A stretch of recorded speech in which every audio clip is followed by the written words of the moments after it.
แล้วรู้ที่ถามเจ้าแล้วรู้มีความรู้สึกแล้วไหนมากินปิ้งเป็ดยูฮานี่แล้วรู้มีความรู้สึกแล้วไหน เบียร์แล้วก็เมา อันก้ามามื้อนี้นี่สิได้บ่ พอได้อย่างกระยาจะขออยากกินเบียร์แล้วก็เมา มื้อนี้เบิดจะแก้วแล้ว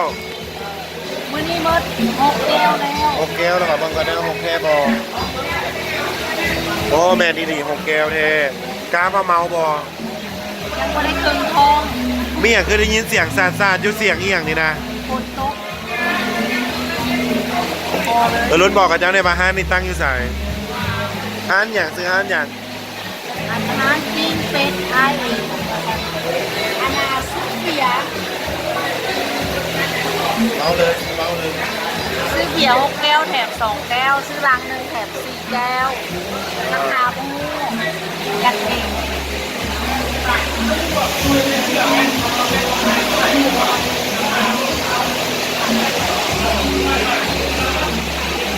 รุ่นมาจากเถื่อแล้ว มา3 เดือนแล้ว มาสามเถื่อแล้วพาผู้ใดมา มา3 เดือนพาไปเลยมาพาแขกมากินข้าว ได้จักเปอร์เซ็นต์ ได้10%ไอ้ร้องเพลงปี3เพลง อันนี้เปิดจากโมงปิดจากโมง 9 โมงหา 12 โมงกลางคืน 9 โมงเช้าหวา แม่ เลิศเนาะเลิศเนาะเงินสิเป็นเงินสิตกไปไซส์เนาะคันบ่ไหลเขาเงินเนาะ ไหลลงลงมา ซื้ออันนี้ตั้งอยู่ไส เอางานที่ตั้งที่ใส่หวาน